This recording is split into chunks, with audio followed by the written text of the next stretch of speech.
மதுரை அழகர்மலையின் உச்சியில் புனித நூபுர கங்கை தீர்த்தத்தின் கரையில் வீற்றிருக்கும் ஒரு சக்தி. அழகர் மலையை இரவிலும் பகலிலும் காக்கும் காவல் தெய்வம். மலைவாழ் மக்களின் குலதெய்வமாக போற்றப்படும் அருள்மிகு அம்மன்.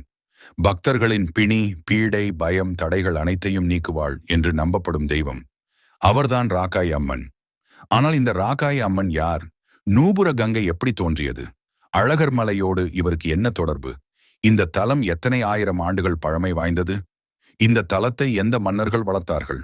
ஏன் சித்திரை திருவிழாவுக்கு பிறகும் நூபுர கங்கை தீர்த்தத்திற்கு இத்தனை முக்கியத்துவம் கொடுக்கப்படுகிறது? இந்த வீடியோவில் புராணம், ஸ்தல வரலாறு, அழகர் கோவில் மரபு, ராக்காயி அம்மனின் காவல் பெருமை, இவை அனைத்தையும் முழுமையாக பார்க்கலாம். மதுரையிலிருந்து சுமார் 20 முதல் 21 கிலோமீட்டர் தொலைவில் அமைந்துள்ள அழகர் மலை தமிழர் ஆன்மீக பாரம்பரியத்தில் மிகவும் முக்கியமான மலைத்தலமாக கருதப்படுகிறது. இந்த மலைத்தொடரின் அடிவாரத்தில் அமைந்துள்ள பிரசித்தி பெற்ற விஷ்ணு தலம்தான் அழகர் கோவில் அல்லது கள்ளழகர் திருக்கோவில். இங்கு பிரசீட்டிங் டீட்டியாக அருள் பாலிப்பவர் சுந்தரராஜ பெருமாள், அதாவது கள்ளழகன். இது 108 திவ்ய தேசங்களில் ஒன்றாகவும் ஆழ்வார்கள் மங்களாசாசனம் செய்த புனித விஷ்ணு ஸ்தலமாகவும் போற்றப்படுகிறது. அழகர் மலை ஒரு சாதாரண மலை அல்ல.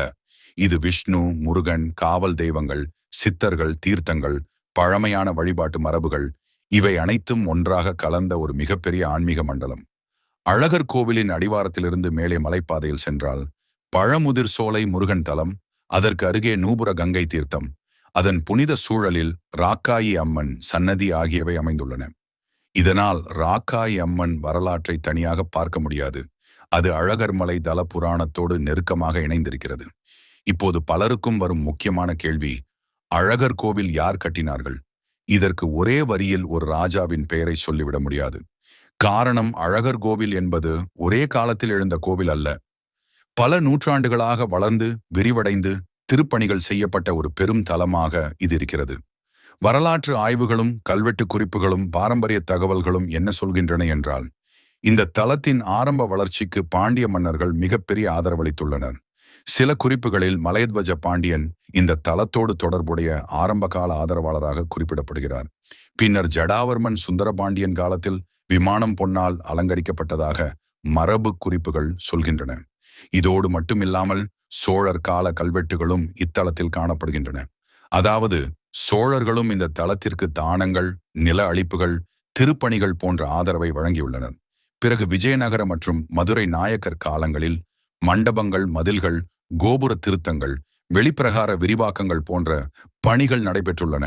அதாவது அழகர் கோவிலின் மூலப்பழமை பாண்டியர் காலம், பின்னர் கல்வெட்டு சான்றுகள், சோழர் காலம் பெரிய விரிவாக்கங்களும் மண்டப வளர்ச்சியும், நாயக்கர் விஜயநகர காலம் என்று சொல்லுவதுதான் வரலாற்று ரீதியாக மிகவும் பாதுகாப்பான மற்றும் சரியான விளக்கம். இதனால்தான் இந்த கோவிலை ஒரே ஒரு ராஜா கட்டினார் என்று சொல்வதை விட, பாண்டியர்களால் வளர்க்கப்பட்டு பின்னர் சோழர் மற்றும் நாயகர் காலங்களில் விரிவடைந்த பெரும் திவ்ய தேசம் என்று சொல்வது நியாயமான வரலாற்று விளக்கம். இப்போது இந்த தலத்தின் இதயமாக கருதப்படும் நூபுர கங்கை பற்றி பார்க்கலாம். ஸ்தல புராணம் கூறுவதாவது, மகாவிஷ்ணு திருவிக்ரம் அவதாரம் எடுத்தபோது அவர் விண்ணையும் மண்ணையும் அளந்தார்.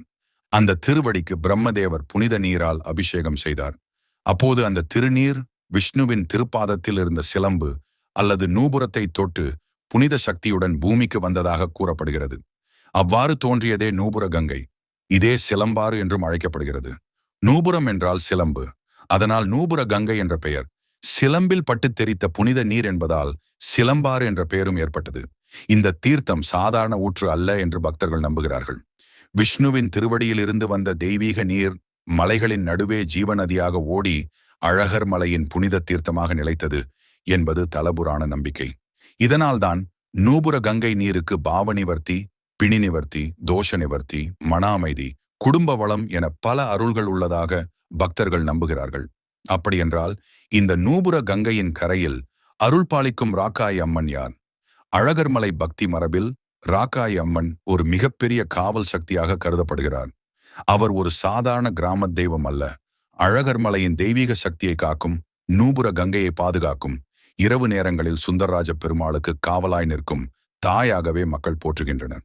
சில பக்தி மரபுகளில் ராக்காய் அம்மன் மகாவிஷ்ணுவின் சகோதரியாகவும் அழகர் மலையின் காவல் அம்மனாகவும் கூறப்படுகிறார்.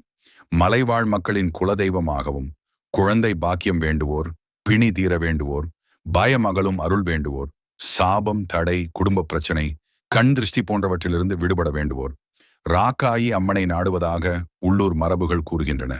ராக்காயி என்ற பெயரே சிலர் பார்வையில் இரவை காக்கும் அம்மன், ரட்சிக்கும் அம்மன், காவல் அம்மன் என்ற உணர்வை தருகிறது. அதனால் அழகர் மலையில் விஷ்ணு தலம் இருந்தாலும் அதனை சுற்றியுள்ள மலை தெய்வ மரபில் ராக்காயி அம்மன் மிகவும் முக்கியமான இடம் பெறுகிறார்.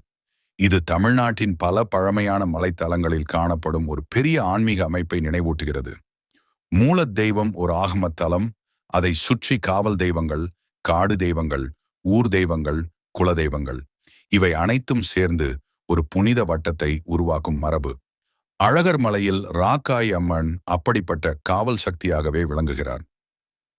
அழகர் மலை மற்றும் வைகை நதியோடு தொடர்புடைய மற்றொரு முக்கிய புராணம் துர்வாச முனிவரின் சாபக் கதையாகும். ஸ்தல மரபு கூறுவதாவது, ஒரு முனிவர் மீது துர்வாசர் கோபம் கொண்டு அவரை தவளையாக மாற சாபமிட்டதாக கூறப்படுகிறது.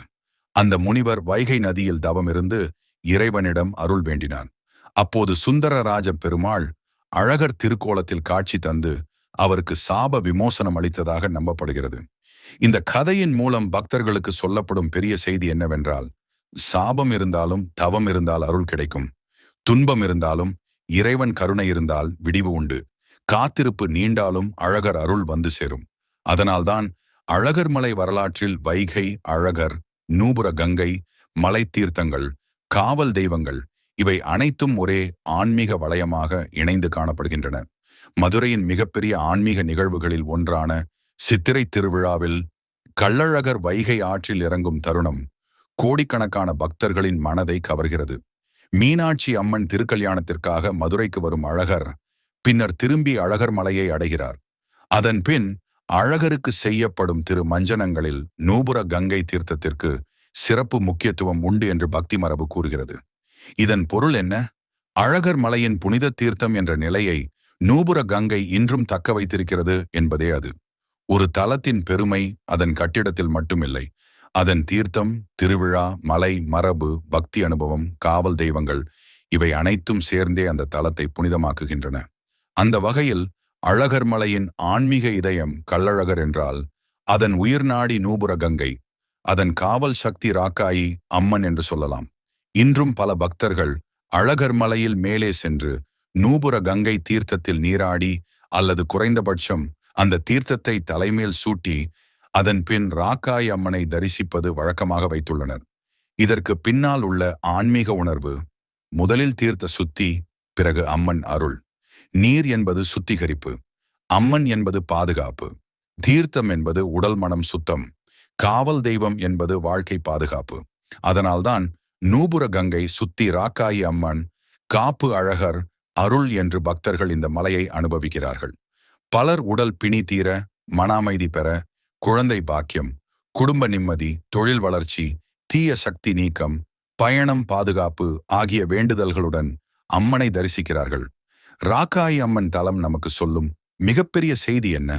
மலைக்குள் இருக்கும் தெய்வம் என்றால் அது தொலைவில் இருக்கும் சக்தி அல்ல. காவல் தெய்வம் என்றால் அது கோபமுள்ள தெய்வம் மட்டுமல்ல. உண்மையில் நம்மை பாதுகாக்கும் தாயாக, நம்முடைய பயத்தை நீக்கும் சக்தியாக, பாதையில் வரும் தடைகளை எச்சரித்து அகற்றும் அருளாக ராக்காய் அம்மன் நிற்கிறார். அழகர் மலையின் ஆழ்ந்த அமைதியில், நூபுர கங்கையின் புனித ஓசையில், பழமையான தலபுராணங்களின் நிழலில் பக்தர்களின் நம்பிக்கையோடு இன்றும் வாழும் தெய்வமாக ராக்காயி அம்மன் இருக்கிறார். அழகர் மலையில் கள்ளழகர் அருளை தருகிறார். நூபுர கங்கை பாவனிவர்த்தியை தருகிறது. ராக்காயி அம்மன் பாதுகாப்பை தருகிறார். இதுவே இந்த தலத்தின் முழு ஆன்மீக சங்கமம்.